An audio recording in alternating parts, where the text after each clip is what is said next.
इसोरखौ हामबाय होननानै बुंदों दिनैनि बे मोजांथार कथ्राबारि सार्केलनि धोरोम सभाखौ बे बरा बदा मण्डलियाव खुंनायनि थाखाय जोङो दानो फैनानै एसे बुरजा ख्रिस्ट' सिबियारिफोर अनज्लायग्रा अनजाग्राफोर इसोरनि रावनि थाखाय गांनाय उखैनायखौ लानानै बे बरबादा मण्डलियाव होसोबोनायखाय आङो हामबाय होननानै बुंदों आरो जों बोराय बुरै सानैनिफ्राय बयनोबो गोजोननायखौ जासिदों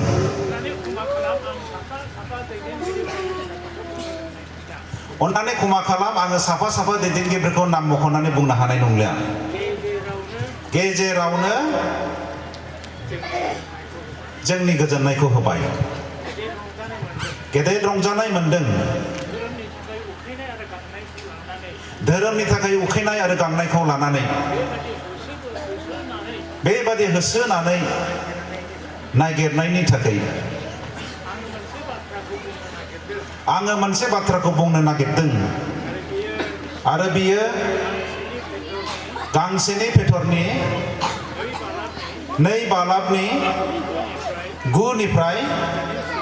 12 सिरिसिम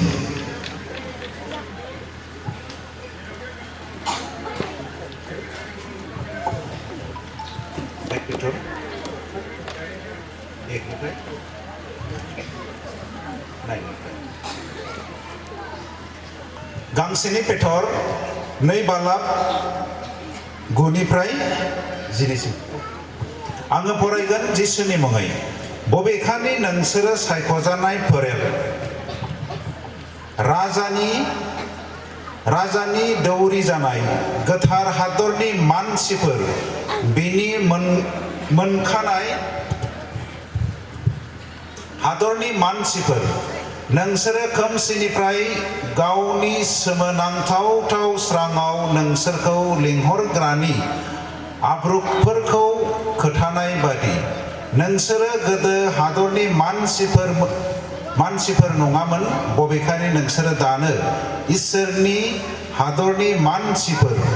नोंसोरो अनखां जायाखैमोन बबेखानि नोंसोरो दानो अनखां जाबाय अनजाग्राफोर आं नोंसोरखौ मालायफोर आरो मालायनि हादराव थाग्राफोर बादि बानजायो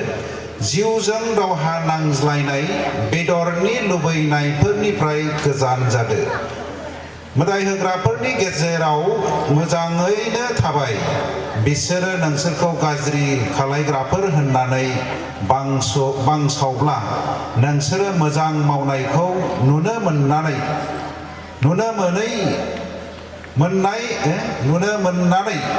नायफैनायनि सानाव इसोरखौ बाख्नायनो हानाय बायदि एसेनोसै बेयाव जोङो मोननै बाथ्राखौ मोननो हायो मोनसेया जादों लेंहर जानाय मोनसेया जाबाय थोनहरजानाय बबेनिफ्राय लेंहरखो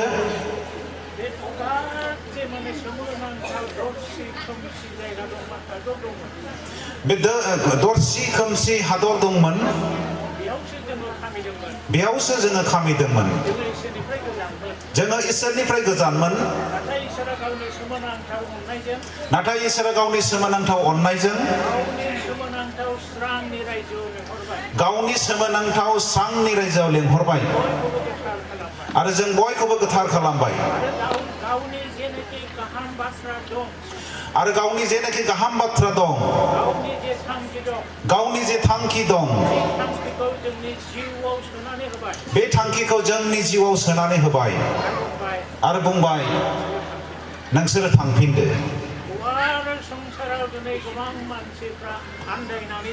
गुवार संसाराव दिनै गोबां मानसिफ्रा आन्दायनानै दं गाबख्रावनानै दं खोमसियाव सैनांनानै दङ बिसोरनि गेजेराव थांदो आंनि गाहाम बाथ्राखौ बासायजानायनि बाथ्राखौ जोबनाय गैयै गोथांनि बाथ्राखौ बिसोरनो फोसावदो आरो बेनि थाखायनो इसोरा दिनै जोंखौ लेंहरदों ओरैनो रंजानो थाखाय नङा मोसाग्लुंनायनि थाखायल' नङा मोखां नायज्लायनायनि थाखायल' नङा नाथाय इसोरा जोंखौ लेंहरदों गेदेर थांखिनि थाखाय माथाइनि 28-19 बिजाबाव फराय बियो जोंखौ संसाराव थिनहरदों मानो संसाराव थानाय गासैबो साफ्रोमबो मानसिखौ आंनि सेलाफोर खालाम बिसोरखौ बाप्तिस्मा हो आरो इसोरनि आरो आंनि रायजोखौ बिसोरनो खोन्था बे दायित्वनि थाखायसो इसोरा दिनै जोंखौ बेयाव लेंहरदों जेन' इसोरनि अननायजों सुफुंजायो इसोरनि बाथ्राजों सुफुंजायो इसोरनि थांखिखौ साफ्रोमबो जेन' जों जिउआव मोनदाङो आरो खोमसि संसाराव जों गावनो आन्दायालाबा आन्दायनानै थानाय मानसिफोरनो स्रांनि लामाखौ दिन्थियो जोबनाय गैयै गोथांनि बोसोनखौ होनो हाजार मानसिफ्रा दिनै जिउ सोलायनांगौनि गोनांथियाव दं बेयाव नुजाफैनाय जोंनि गेजेरावबो गोबां दं जायनो जिउनि सोलायनायखौ नांगौ फोथायनायनिफ्राय गोग्लैनायखौ दिखांफिननो नांगौ अब्लासो जोंनि रंजानाया इसोरखौ बाख्नायनाया बिथाइ गोनां जागोन बे फंनैसो बाथ्राखौनो आङो नुजाफैनाय साफ्रोमनोबो मान गोनांफोर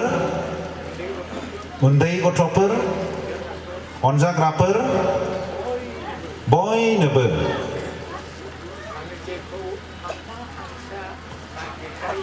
आङो जेखौ हांमा हांसा नागिरबायो जायनि थाखाय गोबां मानसिफोरजों गोरोन्थिबो सानजायो बोरायलायलांबाय बेबादि बेरायबाय थायो नाथाय आंनि गोसोआसो मिथिगौ मुगाफ्रोमबो आङो बयखौबो नुहुरो बयजोंबो लोगो लानो गोसो जायो बेनिखायसो जेराव मानसिफोरनि जमा जानाय थायो बांसिन मानसि लोगो मोनगोन बेबादि जायगायावनो आं थांनो गोसो जायो 1 मिनिटब्लाबो 5 मिनिटब्लाबो गसंनानै बयखौबो गोजोन्थों होननो मोननायानो जिउनि गेदेर रंजानायनि बाथ्रा आरो बिनि थाखायनो आङो दिनैबो फैदों इसोरा बयखौबो बोर होथों हामबायसै।